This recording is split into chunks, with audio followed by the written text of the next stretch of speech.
Buenos días y bienvenidos a una nueva edición de Fater Talks. Nos encontramos inmersos en nuestra octava semana de la prevención, bajo el lema Haz visible lo invisible, identifica peligros y evalúa riesgos. Pero claro, ¿cómo vamos a evitar accidentes si muchas veces esa herramienta, que es la evaluación de riesgos, que nos permite identificar los peligros y evaluarlos, nos encontramos que son demasiado grandes, genéricas, que aportan poco valor y que al final se convierte en un documento meramente burocrático, sin más? De cómo podemos mejorar la identificación de peligros y la evaluación del riesgo, hoy viene a hablarnos Enar González. Buenos días, Enar. Hola, buenas, Carlos. Encantada de estar aquí. Muchas gracias. Bienvenida.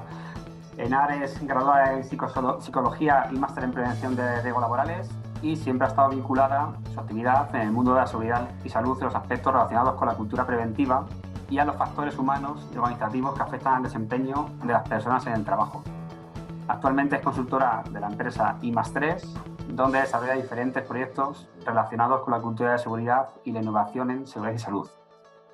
Bueno, Enar, como he comentado al principio en la introducción, algo fundamental para evitar los accidentes y también las enfermedades laborales, profesionales, es partir de una adecuada evaluación de riesgos, ¿no? Pero como he dicho, muchas veces esto vemos que no es así, es decir, que vemos evaluaciones que no son apropiadas, ¿no?, para los riesgos existentes en el puesto y por lo tanto vemos que tienen mucho margen de mejora. ¿Cuáles son los principales problemas que os encontráis cuando vais como consultores a las empresas, ¿no?, y tenéis delante la evaluación de riesgos con la que trabajan?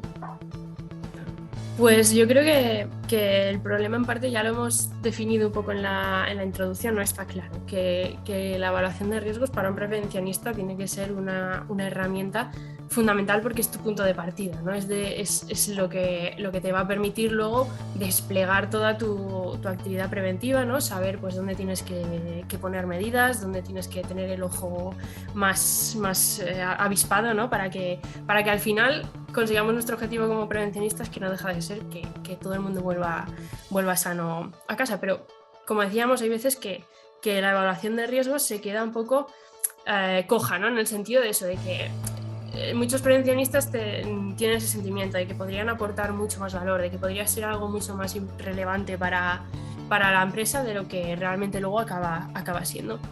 Y el problema yo creo es un poco ese. Y el hecho de que incluso nos refiramos a ella como un documento, ¿no? La evaluación de riesgos como un documento ya es un poco el síntoma de por dónde puede ir el problema, ¿no? Porque al final el trabajo es algo vivo, el trabajo cambia, el trabajo es dinámico y por lo tanto las evaluaciones también tendrían que ser más dinámicas, ¿no? Para poder acercarse lo máximo posible a la realidad del trabajo, porque la realidad es que el trabajo es variable, ¿no?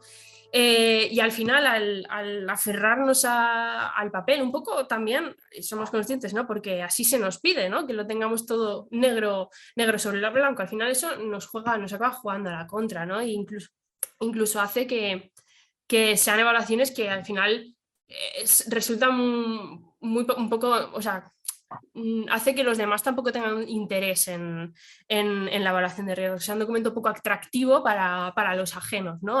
O los que se sienten ajenos a la prevención. Al final, la seguridad debería de ser algo de lo que participase toda la organización, no un departamento en concreto, ¿no? Para que todos estemos seguros necesitamos de la participación de todos. Cómo está estructurada como un documento quizás estático no ayuda. Eso por un lado, ¿no? El que sea el papel. Pero luego también el exceso de papel. Yo creo que también, y esto sí que yo creo que esto es algo que puede estar de acuerdo casi toda la profesión, ¿no? Que hay mucho papel, hay mucha burocracia, las evaluaciones a veces son muy largas, muy interminables, ¿no? Muy genéricas, hacemos muchísimas investigaciones de accidentes que luego muchas no nos sirven tampoco para mejorar o para aprender quizás todo lo que podríamos, ¿no? Tenemos infinidad de procedimientos para todo en la organización y este exceso de papel yo creo que también nos lastra como profesionales, ¿no? Y de esto se habla mucho, quiero decir, y se habla en el terreno, ¿no? En las organizaciones y se habla también a nivel más académico, podríamos decir, ¿no? Los que están ahí a la cabeza de la innovación y de hecho hay un término ahora bastante novedoso, ¿no? Que viene a querer bautizar un poco este problema, ¿no? Del exceso de papel, que se llama el safety clutter. Es un término que bueno, es como bautizaron el problema, ¿no? David Proban y Drew Rae, que son dos gurús en esto de la innovación en seguridad, y que vienen, o sea, el safety clutter viene a significar el desorden en seguridad, es decir, todo lo que hacemos en nombre de la seguridad, pero que no necesariamente nos va a aportar seguridad, ¿no? Hacemos muchas cosas, pero ¿cuántas de esas cosas al final nos están aportando valor a la seguridad? Y fíjate que aquí incluso hasta, no sé, me pongo un poco polémica incluso, ¿no? Porque yo he escuchado muchas veces y en muchos foros, ¿no? De que cualquier inversión en seguridad es buena y es positiva.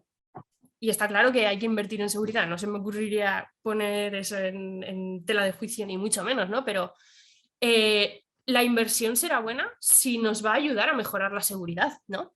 Hay veces que invertimos en cosas que no necesariamente nos acaban reportando ese valor a la seguridad. Y hablo de inversión económica, pero también de tiempo y de esfuerzo del propio prevencionista, ¿no?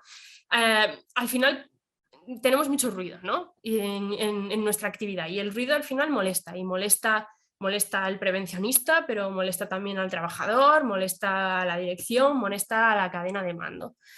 Por eso yo creo que aquí el problema también va un poco porque tenemos que tener muy claro cuáles son nuestros objetivos con las actividades que nos planteamos, ¿no?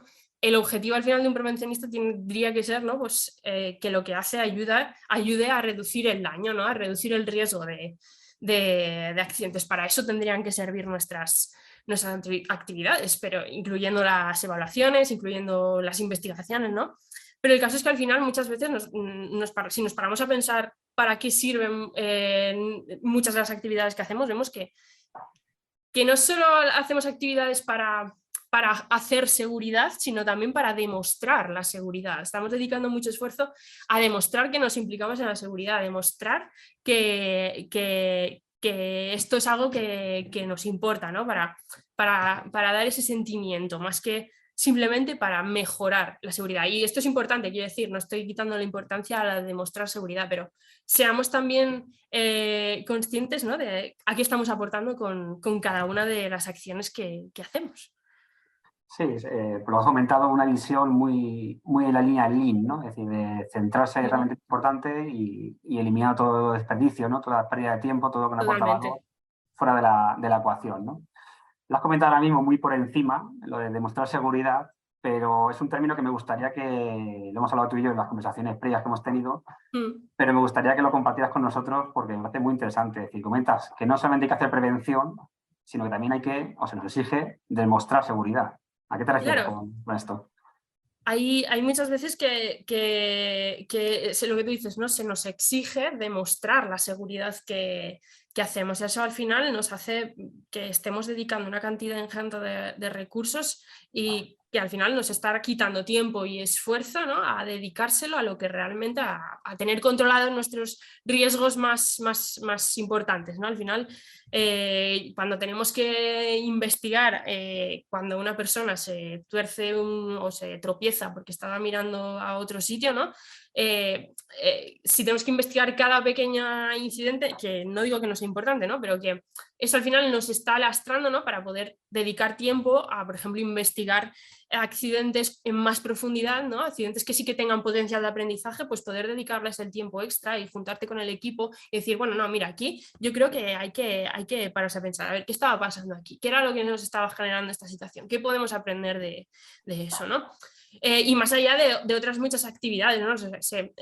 Te pongo un ejemplo, ¿no? Porque aquí hay también una teoría, ¿no? que viene a intentar explicar esto, que es el distinguir la seguridad del trabajo de seguridad, ¿no? La seguridad del trabajo es aquello que aquellas actividades que nos van a permitir mejorar la seguridad operacional, lo que realmente nos aporta seguridad, ¿no?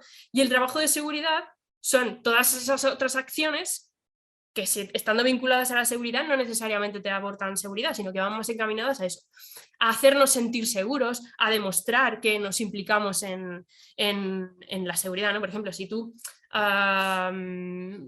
cambias una maquinaria, ¿no? Para automatizar un proceso y evitar que se haga manualmente. Eso es algo que indudablemente te está aportando seguridad, ¿no? Porque estás eliminando un riesgo. Pero si eso luego lo acompañas de campañas de comunicación, porque para nosotros la seguridad es lo primero, pues esas tareas son necesarias, ¿no? Pero son tareas que al final van más encaminadas a demostrar la seguridad, a ponerla, a hacernos sentir seguros y a tener la seguridad como un valor, que repito, es importante, pero no perdamos de vista también cuáles son nuestros objetivos y en esencia a qué luego queremos dedicar realmente los recursos, ¿no?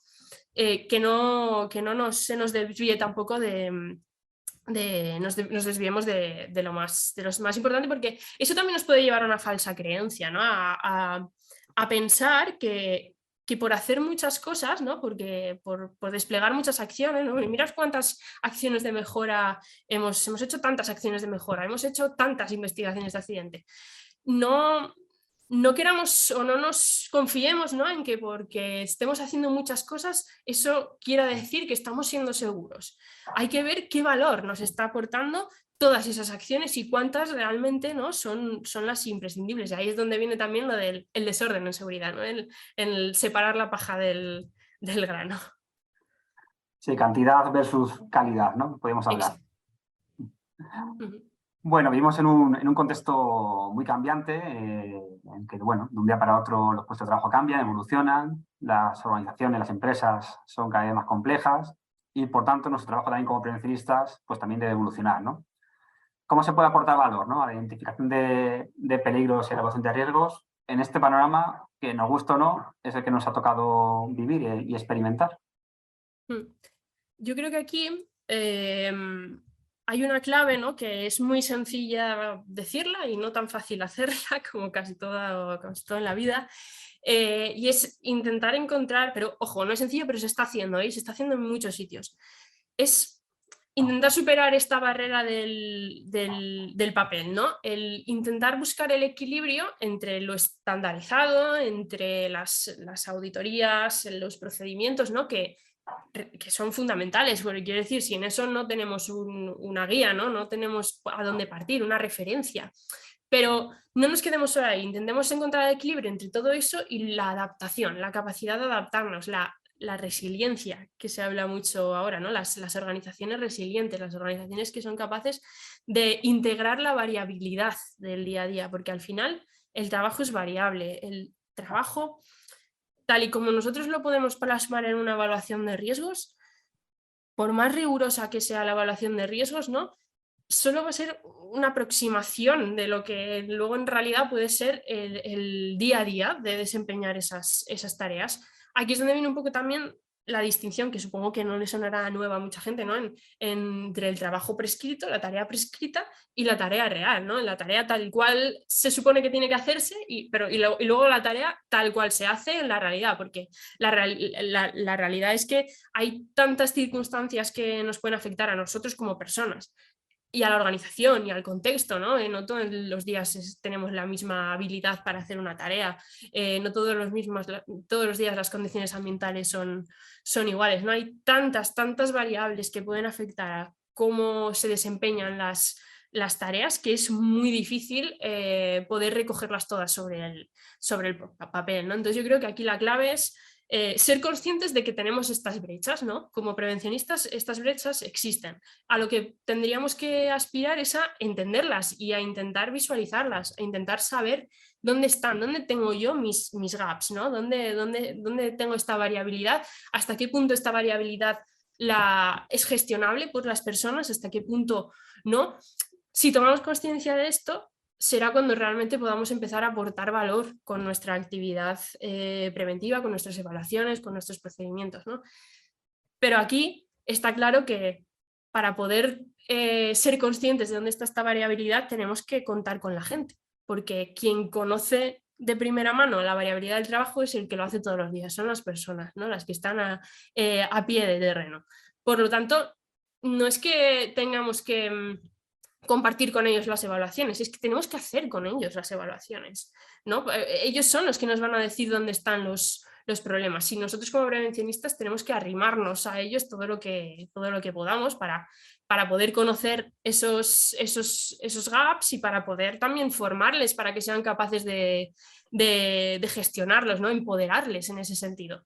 Y esto digo que se está haciendo, ¿vale? O sea, nosotros en I+3 hemos asesorado, ¿no? A empresas y empresas pequeñas, empresas de 100 trabajadores o incluso menos, ¿no?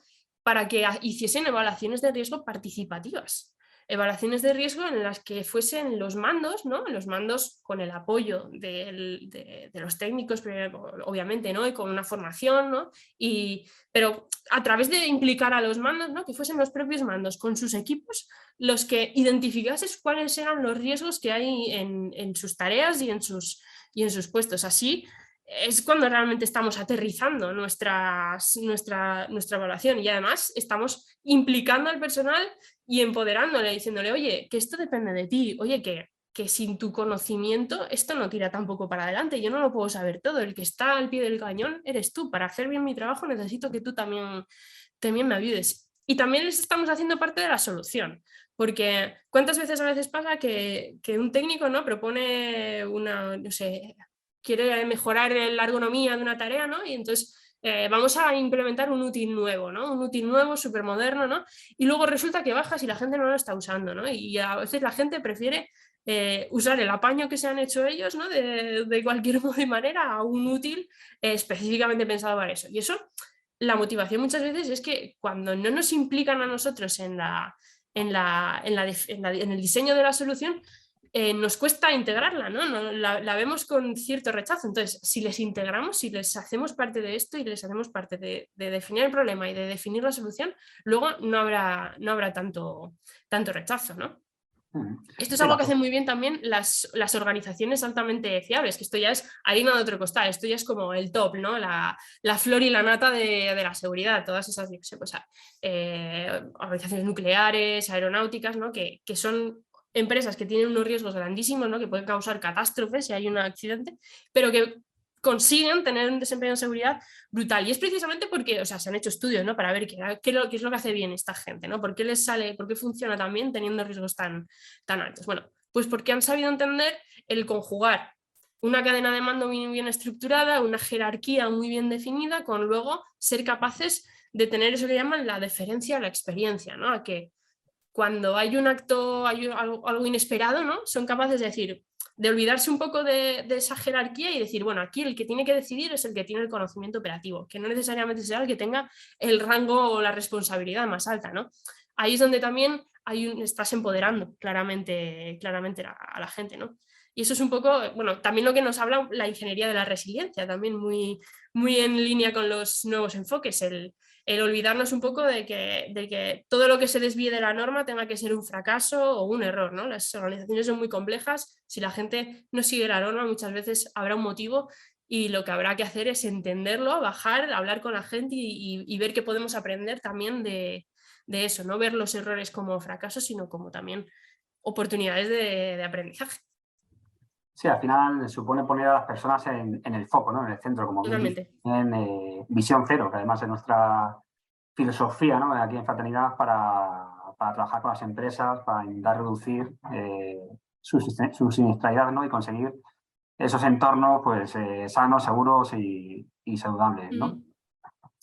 Bueno, y con todo esto que has comentado, vamos a ponernos en el caso de una empresa que quiere dejar atrás eso de tener la evaluación de riesgos ahí llena de polvo en el cajón y quiere ponerse en marcha a esto que has comentado, ¿no? A que la prevención sea menos burocrática y, bueno, y que no todo se resuma en tener impresa la evaluación, ¿no? ¿Cuál sería un poco las pautas, la hoja de ruta que esta empresa debería seguir para empezar a trabajar bajo este nuevo prisma? Pues tienes mucha razón que la visión cero ayuda mucho a esto, ¿no? No es un camino fácil, ¿no? Se pueden dar algunas ideas para, bueno, por dónde cuál debería de ser un poco el cambio, ¿no? Y muchas veces el visión cero se ha confundido con cero accidentes, ¿no? Y de hecho hay aún en muchas organizaciones la filosofía de cero accidentes, de 300 días sin accidentes, ¿no? Carteles muy grandes de cuántos días sin accidentes. Y yo creo que eso habría que desterrarlo un poco si queremos dar este cambio, ¿no? Dar este giro de poner a las personas en el centro.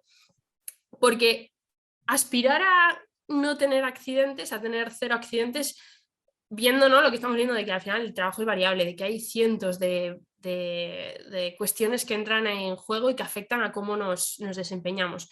Aspirar a que la gente nunca se equivoque, aspirar a que nunca haya un incidente, es casi utópico. Y de hecho, si lo ponemos un poco como nuestra bandera, ¿no?, como llevamos 300 días sin tener un accidente, eso puede incluso llevarnos a estar autoengañándonos, ¿no? A que haya desincentivemos que la gente nos notifique las cosas cuando les ocurra, porque fíjate, si llevas 300 días en accidentes, ¿quién va a ser el que se atreva a decir que él se ha accidentado, ¿no? Pues puede que nos estemos haciendo un poco trampas al solitario a veces, que no estemos, o sea, no solo no estemos reduciendo la accidentalidad, sino que ni siquiera estemos siendo conscientes de dónde tenemos la accidentalidad, porque la gente no nos lo está contando.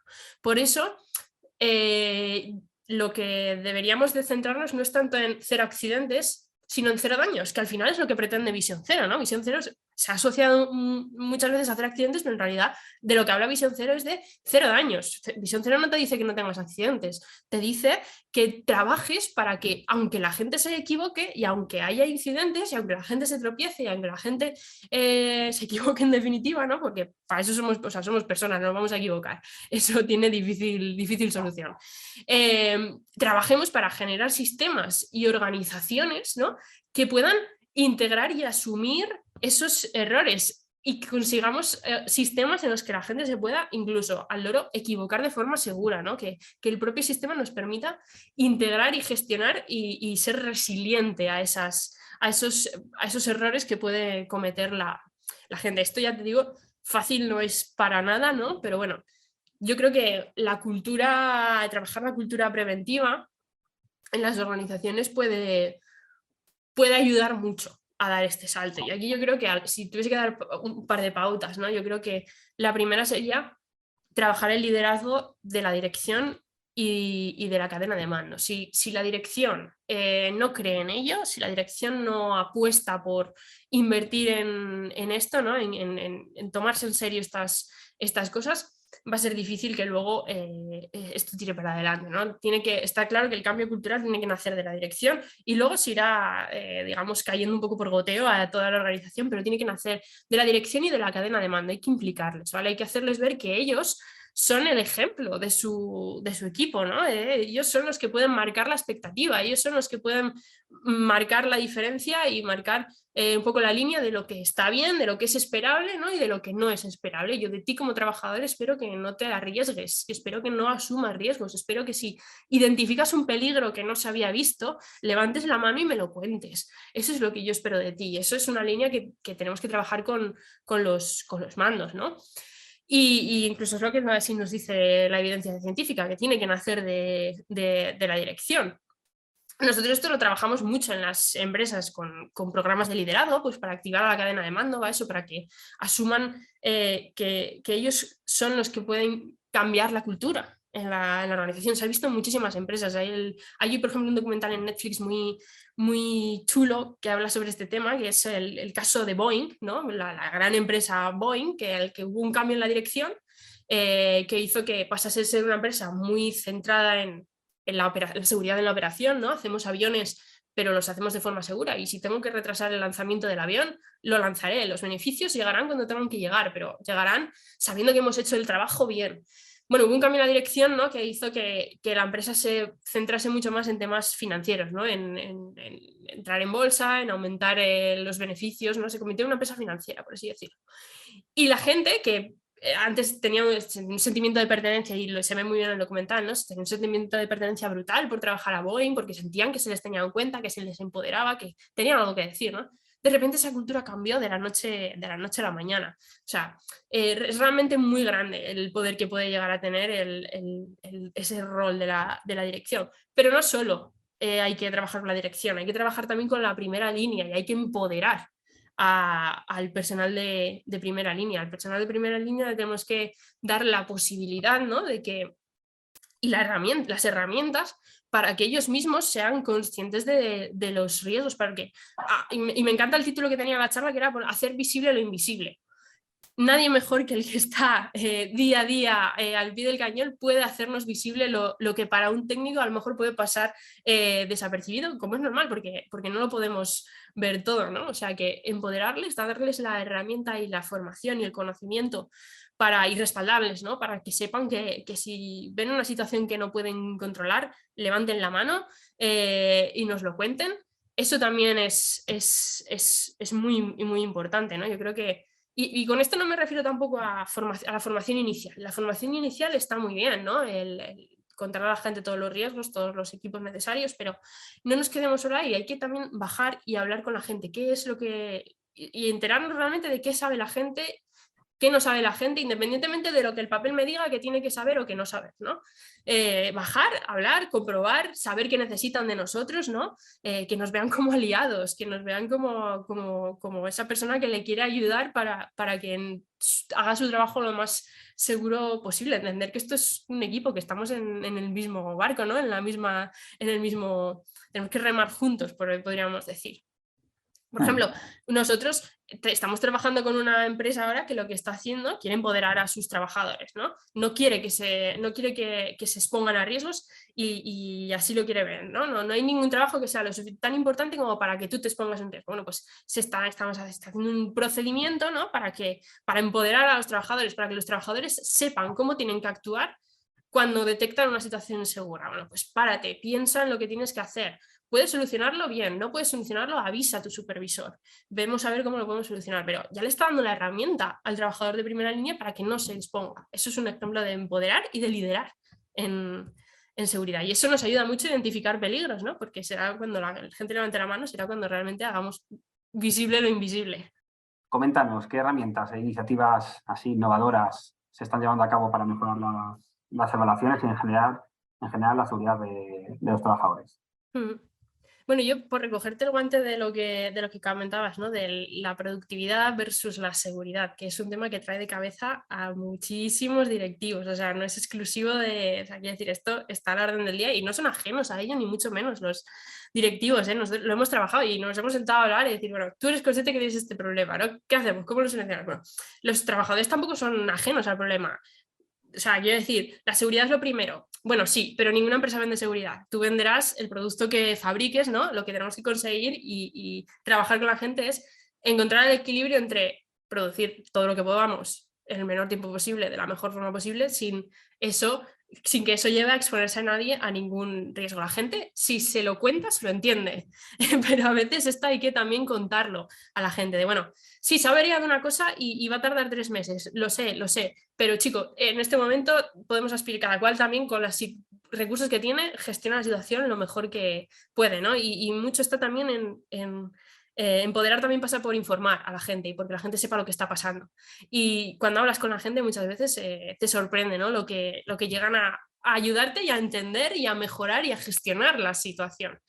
Pero bueno, ese es otro tema, ¿no? Volviendo a lo de qué herramientas o iniciativas innovadoras están poniéndose en marcha y que nos pueden ayudar a mejorar a mejorar las evaluaciones de riesgo. Bueno, yo aquí creo que es importante partir de la base de que ya no es la herramienta, ¿vale? Porque al final las herramientas pueden ser buenas o malas según cómo las uses, ¿no? Es como todo. Es también el enfoque que le des a la herramienta. Cualquier herramienta puedes pervertirla y eso es lo que pasa muchas veces pues, con muchos de estos papeles y burocracias que tienen una buena intención, que es indudable que se hacen con una buena voluntad, pero que luego, según cómo lo hagamos, pues lo que digo, todo puede llegar a pervertirse, ¿no? Si no se hace un buen uso. Bueno, pues con las herramientas pasa lo mismo. Si a cualquier herramienta que pongamos en marcha no la acompañamos de un liderazgo, de una honestidad con nuestros actos. O sea, podemos tener muchos eslóganes de la seguridad es súper importante para mí, pero si luego la realidad es que, yo hace 3 meses que tengo el guante anticorte roto. Bueno, los eslóganes estarán bien, pero la gente solo ve, quiero decir, tenemos que también ser coherentes con nuestras acciones, ¿no? Por eso, si a cualquier herramienta no la acompañamos de este liderazgo, de esta coherencia, de este empoderamiento, ¿no? De este trabajar con la gente, bueno, pues los resultados no van a ser nunca los mismos. Pero bueno, hablando de herramientas, yo creo que aquí hay muchas y además que se están poniendo en marcha en muchísimos sitios y diré más, que son hasta baratas para las organizaciones, porque son herramientas que básicamente lo que buscan son mejorar la interacción. Mejorar la comunicación y mejorar cómo nosotros estamos en contacto con la gente. Por lo tanto, a la organización le va a costar el tiempo que tenga que invertir en ponerlas en marcha, ¿no? Porque es un recurso que te van a poner en marcha las personas. Por ejemplo, las charlas de seguridad es un súper buen ejemplo de cómo trabajar todo esto, de cómo trabajar el liderazgo, de cómo trabajar el empoderamiento, ¿no? Ya digo que te van a costar el tiempo que le dediques a preparártela y a bajar a hablar con la gente. Y es increíble lo efectiva que puede llegar a ser una charla de seguridad, ¿eh? Una charla de seguridad al final no deja de ser una conversación muy cortita, de 5, de 10 minutos, ¿vale? Que lo ideal es que lo hagan los mandos, ¿no? Pero que los mandos porque son un poco la referencia de los equipos y la cosa es que, bueno, pues se planteen temas de seguridad, ¿no? Que temas de seguridad que puedan preocupar a un técnico, es decir, ahí tiene el técnico una herramienta para buscarse un aliado, ¿no? Con el mando de, oye, me gustaría que hablases de esto con tu equipo porque me gustaría mejorar la ergonomía de este puesto, no lo acabo de ver, no sé, seguro que la gente nos aporta ideas, pero también le sirve al técnico para descubrir cosas que a lo mejor no sabía, porque si tú le das pie a la gente a que plantee temas, ¿no? Pues igual te sorprendes con cosas que a ti no se te habían pasado a la cabeza y que resulta que para la gente es importante. Y ahí también nosotros como técnicos salimos muy reforzados y muy empoderados, porque nos mostramos a nosotros mismos como esos aliados, ¿no? Como alguien que está ahí cuando la gente lo necesita y que gestiona los problemas que son importantes para quien está operando y trabajando, ¿no? Al final se trata de plantear algún tema, ¿no? De, oye, mira, tenemos esto, ¿cómo solucionamos esto? ¿Ha pasado esto? ¿Qué podemos hacer para que no vuelva a ocurrir? ¿Cómo lo veis vosotros? Dadme vuestra opinión y a partir de aquí establecemos compromisos, ¿no? Eso es una parte muy importante de las conversaciones, que de lo que hablemos luego quede claro de, bueno, pues yo como mando me comprometo a que lo hablaré con el de prevención, veremos a ver si se puede tramitar, si no se puede tramitar. Vosotros, si se os ocurre una idea mejor, por favor, sabed que me lo tenéis que decírmelo, si no me lo decís, pues yo no lo puedo saber, ¿no? Entonces, al final estamos creando sinergias, ¿no? Y la idea es que lo hagan los mandos porque tampoco tiene que ser una charla formativa, no es para instruir a nadie, es para hablar de temas del terreno. Por lo tanto, no necesitamos que la gente esté muy formada en seguridad, necesitamos que la gente conozca el trabajo, ¿no? Que es la mejor forma de saber cómo poder mejorarlo. Así que bueno, como digo, son buenas oportunidades para los técnicos para buscarse aliados y para descubrir cosas, ¿no? Hacer visible lo invisible, vuelvo un poco al título que creo que viene muy al hilo. Y además estas herramientas que ya te digo son súper sencillas, ¿no?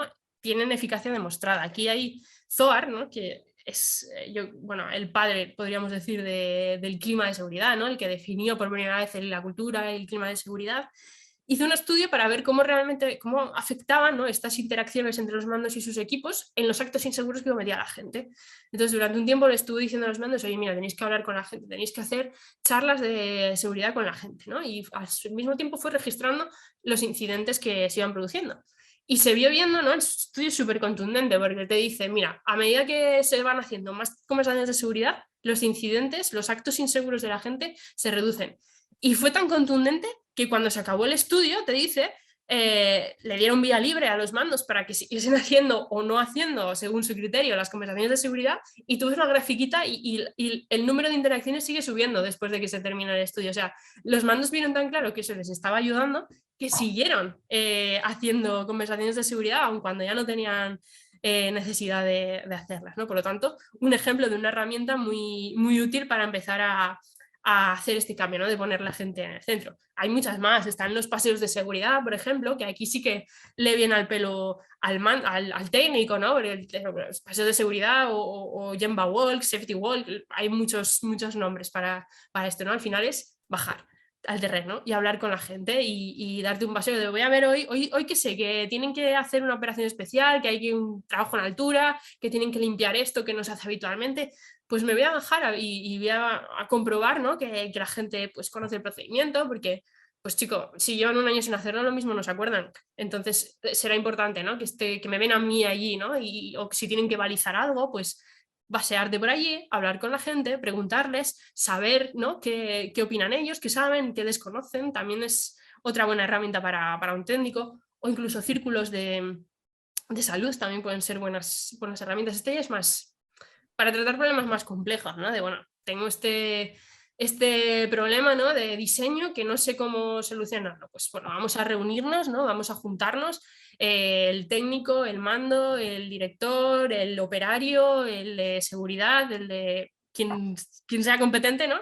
Y vamos entre todos a diseñar un poco la solución. Vamos a cuál es el problema, qué podemos hacer, qué no podemos hacer, cómo lo podemos gestionar. Esto, ya os digo, también se está aplicando en muchas empresas, ¿vale? No es nada que esté solo en el papel, en la academia, no, esto realmente se pone en práctica. Nosotros lo vemos en nuestro día a día y es muy satisfactorio además cuando ves que sí que sirve. Oye, que joder, pues es que el otro día bajé y vamos, y yo en primera persona he acompañado a muchos mandos y a muchos técnicos de prevención a bajar a la planta, ¿no?, a hablar con la gente y te sorprende la cantidad. O sea, hay veces que no les cabe en la hoja todo lo que se llevan apuntado para como ideas de mejora, ¿no?, para poder mejorar la seguridad del espacio. ¿Cómo hacer para que al final quede esto recogido, ¿no?, y se tenga en cuenta la perspectiva de género en las evaluaciones? Pues es una gran pregunta para la que me temo que tenemos, o sea, es un tema para el que me temo que tenemos más preguntas que respuestas. Pero ojo, que es muy buena señal que tengamos preguntas, ¿no? Que yo creo que es un proceso de cambio, como pasó en su momento con las evaluaciones psicosociales, ¿no?, que pasaron de no verse como algo relevante e importante a que de repente empezamos a tomar conciencia, y eso fue a raíz de poner el problema sobre la mesa, ¿no?, de decir, oye, que aquí tenemos un melón por abrir, que todo esto tiene que gestionarse, ¿no? Bueno, pues creo que ahora está llegando ese proceso de cambio con la perspectiva de género. Estamos en un proceso inicial aún de empezar a tomar conciencia de qué tenemos que hacer, y todavía estamos en la fase de qué preguntas nos tenemos que hacer, pero ya estamos en esa fase que ya no es poca cosa ya, ¿no? De donde veníamos a donde estamos ya ha habido un avance, porque ya estamos empezando a hablar de ello, y si empezamos a hablar de ello empezarán a salir las soluciones seguro, ¿vale? Nosotros hicimos un proyecto muy bonito que a mí me retó mucho como profesional y me encantó, me gustó mucho, sobre todo porque cuando terminamos el proyecto la gente nos dio muy buen feedback de que les había servido, y yo creo que eso es como profesional es de lo mejor que te puede pasar, ¿no? Fue un proyecto que hicimos junto a Foment del Trabajo, ¿no?, que lo que buscaba, Foment del Trabajo también era consciente de que había que hablar de esto, ¿no?, y había que ayudar a los técnicos con esto.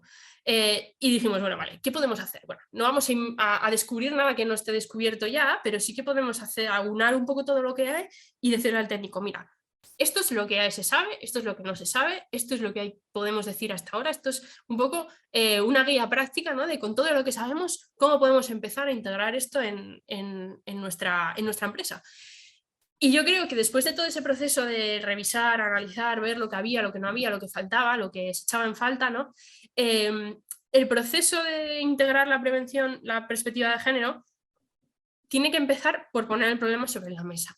Hay muchas empresas, ¿no?, en las que aún no se ve la necesidad, no se entiende la necesidad de tener esto en cuenta en las evaluaciones de riesgo. Hay muchos técnicos, y es muy comprensible, ¿no?, que les da un poco de reparo poner el problema sobre la mesa porque temen que o sea, ellos honestamente, ¿no?, con buena voluntad entienden la necesidad de hacer esto, pero quizás no saben cómo plantear el problema sin que se les vuelva en contra muchas veces, ¿no? Bueno, pues si tengo que tener en cuenta todas las distinciones por género, entonces también los tengo que tener en cuenta por edad y por no sé qué, o sea, tenemos un poco de miedo a este tema. Hay que dar muchos argumentos a los técnicos, que por suerte los hay, ¿vale? Porque la realidad es que somos diferentes a nivel biológico, ¿no? Porque nuestra antropometría, cómo se distribuye nuestro cuerpo, no es igual en un hombre que en una mujer. Esto no es ni bueno ni malo, es lo que es, ¿no? Somos diferentes a nivel biológico, ni mejores ni peores, pero sí diferentes, ¿no? También a nivel de composición corporal. Nuestro cuerpo no tiene la misma, o sea, los porcentajes de grasa, o a nivel hormonal, no somos iguales, y por lo tanto los riesgos no nos afectan de igual forma, ¿no? Y tampoco somos diferentes, y además somos desiguales a nivel social. O sea, no estamos en los mismos puestos de trabajo, no estamos en los mismos niveles de la organización dentro de una misma empresa. Por tanto, si tomamos conciencia de esto, ¿vale?, será muy fácil que lleguemos a la conclusión de que si ni somos iguales, ni estamos en los mismos sitios, ni nos exponemos a los mismos riesgos, ni los riesgos nos afectan de la misma forma, no podemos gestionar la salud de igual manera, porque no se construye de igual manera la salud de hombres y de mujeres, ¿no? Por ejemplo, tengo un ejemplo.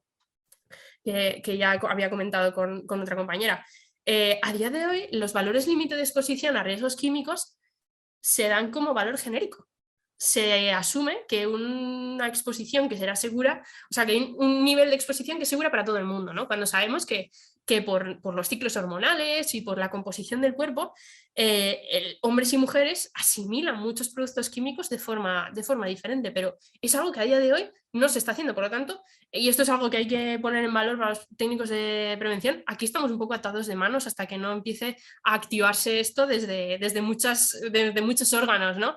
Parece que con la nueva política que se ha publicado ahora, ¿no?, del Ministerio de Trabajo, que ya lo pone como una de sus líneas prioritarias, esperemos que esto lleve a que a futuro empiecen a activarse y a darse las herramientas que los técnicos necesitan para poder hacer esto de forma efectiva en su trabajo, porque por mucho que tú seas consciente, ¿no?, si luego te faltan las herramientas, pues estás un poco atado, como decía, de pies y manos. Por dar alguna herramienta, ¿no?, alguna pista en la guía que hacíamos, se daba todo un listado, ¿no?, de estrategia, de cómo poder empezar a trabajar esto, de cómo ser consciente de en qué punto estás en tu organización respecto a este tema a nivel cultural, a nivel de cada tipo de riesgos, ¿no?, riesgos psicosociales, que sabemos que las mujeres se exponen más, riesgos químicos, riesgos también a nivel de embarazo y lactancia, ¿no?, que es en donde más hay escrito. A nivel ergonómico también hay infinidad de estudios ya a nivel ergonómico. Pero yo, si tuviese que dar una herramienta a los técnicos, les diría el plan de igualdad. El plan de igualdad nos puede ayudar mucho a poder empezar a gestionar esto, porque nos va a decir cómo está nuestra organización distinguiendo por sexo. Vamos a saber en qué puestos están las mujeres y sobre todo en qué puestos no están las mujeres. Nos va a decir si tenemos a nivel jerárquico, ¿no?, si las mujeres han llegado hasta la parte alta o si no han llegado, ¿no? ¿Por qué es importante esto? Porque si las mujeres no están en determinados espacios, no se va a hablar de estos temas. Si en los espacios en los que se tienen que poner los problemas sobre la mesa no hay mujeres, nunca visibilizaremos el problema, porque yo me he encontrado en multitud de ocasiones hablando de este tema con muchos técnicos, ¿no?, y les preguntas, ¿pero tú en el Comité de Seguridad y Salud, en tu Comité de Seguridad y Salud hay mujeres? Y en muchos casos dicen, no hay mujeres. Claro, es que si en esos espacios no promovemos que estén las mujeres, ¿cómo vamos a empezar a visibilizar los problemas que afectan especialmente a las mujeres? Eso, a través del plan Igualdad, es una muy buena herramienta para empezar a tomar conciencia de qué brechas podemos estar teniendo en nuestra organización. Pero ojo, que aquí quiero dejar muy claro que integrar la perspectiva de género no es segregar la información por sexos, ¿no?, ni siquiera las evaluaciones de riesgo. Quiero decir, hacer esa segregación es fundamental para saber dónde estás, pero si te quedas ahí, no estás integrando la perspectiva de género, estás visibilizando las desigualdades que tienes, pero no les estás poniendo solución. Para poder poner solución tienes que implementar medidas que vayan, ¿no?, a solventar esa diferencia. Si sé que ergonómicamente, ¿no?, las mujeres pues necesitan agarres en las herramientas de otra dimensión, necesitan puestos que se adapten de forma diferente. Si sé que el frío les afecta de forma diferente, aparte de visibilizarlo, tenemos que gestionarlo de forma distinta. Ya digo que esto no es fácil, ¿vale? Pero bueno, estamos en el camino, tengo mucha esperanza en el futuro. Y bueno, si tuviese que dar alguna herramienta más, por ejemplo, a nivel ergonómico, ¿no?, que precisamente también las mujeres están muy expuestas a los riesgos ergonómicos porque es donde más nos encontramos, ¿no?, en puestos de trabajo pues que requieren motricidad fina, ¿no? Si pensamos en los sectores más feminizados, hay mucho de trabajo repetitivo, de trabajo fino, de motricidad, ¿no? Estoy pensando en la industria textil, por ejemplo. Ahí la referencia, y me alegra mucho que sea española, es el Instituto de Biomecánica de Valencia. Tiene una cantidad de estudios sobre cómo analizar los puestos a nivel ergonómico teniendo en cuenta la perspectiva de género, con un montón de herramientas prácticas también. Ahí sí que se puede empezar ya a trabajar mucho con esas herramientas. Luego también de embarazo y lactancia hay muchísimo también, el ergomater, hay un mogollón de herramientas, ¿no? Y bueno, espero que en un futuro pueda mencionar más, pero de momento yo a las que más me vienen a la cabeza son esas. ¿Qué pasa con el error humano en las investigaciones de accidentes o cómo podemos aprender de los errores humanos? ¿Cómo podemos aprender de los errores humanos? Esa pregunta me encanta. ¿Será que soy psicóloga? Entendiéndolos. Creo que eso es el primer punto, ¿no? A veces hablamos de error humano como un genérico. La causa del accidente fue error humano. Bueno, vale, muy bien. La gente se equivoca, eso lo sabemos, pero primero, es raro que la causa de un accidente sea solo el error humano. A nosotros, o sea, y esto Rison lo explicaba muy bien con el modelo del queso suizo, que supongo que no le sonará ajeno a nadie tampoco, ¿no? El error humano es una de las lonchas de ese queso, pero ese queso tiene muchas más lonchas, ¿vale? Para que el error de una persona se materialice en un accidente, ¿no? Previamente se tienen que haber dado toda una serie de circunstancias que han generado la oportunidad de que al final ese error humano, que normalmente suele ser el último de toda una serie de todo un eslabón previo, ¿no? De circunstancias que se han dado, al final se acabe materializando en un accidente. Pero al final decir que... cuando hago formaciones sobre este tema, ¿no? Siempre digo que decir que el error humano es la causa de un accidente es casi como decir que el fuego fue la causa del incendio. No, el fuego interviene y es un factor fundamental en el incendio, pero lo que tenemos que aspirar para aprender de ese error es saber qué provocó el fuego, ¿no? Yo cuando voy a un accidente quiero buscar qué provocó el fuego. ¿Fue un incendio provocado? ¿Fue una negligencia? ¿Fue porque no estaban los plomos con un buen mantenimiento? Puede haber muchos motivos que estén provocando que la persona se haya equivocado. Entonces, en nuestras investigaciones de accidentes a veces nos quedábamos un poco en ese plano, ¿no? El error humano. Bueno, hay muchas herramientas que nos permiten ir un poquito más allá, investigar todos esos factores subyacentes, ¿no? De los que hablaba Rison también, que son todos los elementos pues, de gestión, de formación, de las decisiones que se han ido tomando, ¿no? En todos los eslabones de la organización que al final han generado, digo, esa ventana de oportunidad. Pero quedándonos en decir que hubo un error humano, vamos a aprender poco como organización, porque las personas van a seguir equivocándose. Y también decir que no todos los errores son iguales, o sea, las personas se equivocan de formas diferentes. No es lo mismo equivocarte porque no tenías el conocimiento suficiente sobre algo, ¿no? Que ese es un tipo de error, o equivocarte porque te despistaste, o equivocarte porque el procedimiento no era claro, o porque llevabas mucho tiempo sin aplicarlo, ¿no? Hay muchos tipos de errores que se deben a diferentes cosas. Entonces, si aprendemos a distinguir los diferentes tipos de errores y aprendemos a entender qué nos ha llevado a que se produzca ese error, ahí es donde estaremos en condiciones de poner las medidas preventivas más oportunas en cada caso. No todos los errores se van a solucionar con formación, ¿no? El café para todos. No, bueno, pues a lo mejor lo que hay que hacer es repensar el procedimiento, a lo mejor lo que hay que pensar es una barrera física para que no se produzca otra vez ese error, ¿no? Hay muchos temas, ¿no? Y luego hay que ir viéndolo pues en cada caso. Empoderar al equipo es clave. Pero sin supervisión y una buena formación no puede ser contraproducente y el fallo no puede desmotivar al equipo con sensación de haber fallado. Claro, o sea, por supuesto, el primer paso, ¿no? de liderar en seguridad y de empoderar a la gente es, fíjate, empoderar tiene dos vertientes, capacitar y dar participación. Es decir, yo te doy las capacidades que necesitas para hacer tu trabajo de forma segura. Dar formación es empoderar. Yo te doy la capacidad, las habilidades que tú necesitas para garantizarte que puedes hacer tu trabajo de forma segura y además te doy la posibilidad y las herramientas para que si no lo puedes gestionar así, vengas y me lo digas. Eso es fundamental, o sea, la formación es parte del empoderamiento. Y por otro lado, la supervisión es fundamental, sobre todo en empresas que tengan altos riesgos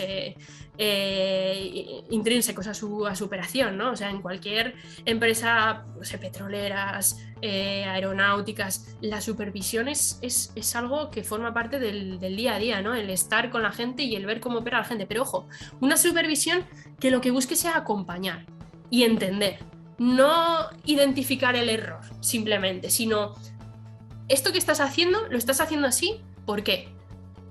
Y vamos a ver por qué la gente está haciendo las cosas como las hace. ¿Es porque no tienes la formación necesaria y no sabías hacerlo bien? ¿Es porque aunque sabes hacerlo bien, tienes algún tipo de presión, de circunstancia que te está impidiendo hacerlo bien? Es porque simplemente, yo qué sé, pues también se dan casos, ¿no? De personas que simplemente no tienen aprecio por la seguridad. Eso también hay que detectarlo con supervisión, pero una supervisión que lo que busque es como lo que hablan, ¿no? Del buen líder es el que acompaña, es el que te da el camino, ¿no? Y eso al final también genera confianza en la gente, porque muchas veces tendemos a ver al puedo decir el técnico o el mando, lo que sea, como el polimalo, el que viene a que si viene por aquí es porque ya hice algo mal, ¿no? Pues al final, si el cambiar esa visión está un poco en nuestro tejado, en hacer ver que lo que pretendemos con las observaciones, ¿no? Con la supervisión, es entender el trabajo y mejorarlo, no perseguimos a nadie, no nos importa el quién, sino el qué. El por qué está pasando esto, qué puedo hacer yo para ayudarte. Yo como organización pretendo que esto se haga lo mejor posible y tú me puedes ayudar. Yo vengo aquí a entender el trabajo contigo. Eso se está haciendo. Hay un ejemplo en el caso de las construcciones de las obras de las Olimpiadas para Londres, ¿no? Claro, Londres, imagínate, ¿no? Una institución como Gran Bretaña no se puede permitir que en una obra que va a representar al país pues haya accidentes laborales, ¿no? Sabían que a eso se lo tenían que mirar mucho. Caso contrario tenemos el ejemplo de Qatar, ¿no? Pues ahí es una de las... Se hicieron estudios, ¿no? No hubo ningún accidente mortal en todas las obras, ¿no? Y hubo periodos sin accidentes con baja larguísimos también, de millones de horas trabajadas.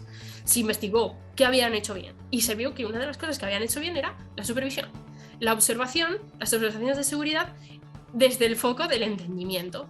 Y al final, cuando la gente entiende que no es el polimalo, sino el que nos quiere ayudar, también te tiende la mano y te explica las cosas e incluso seguramente te dé muchas ideas, ¿no? para seguir avanzando y mejorando.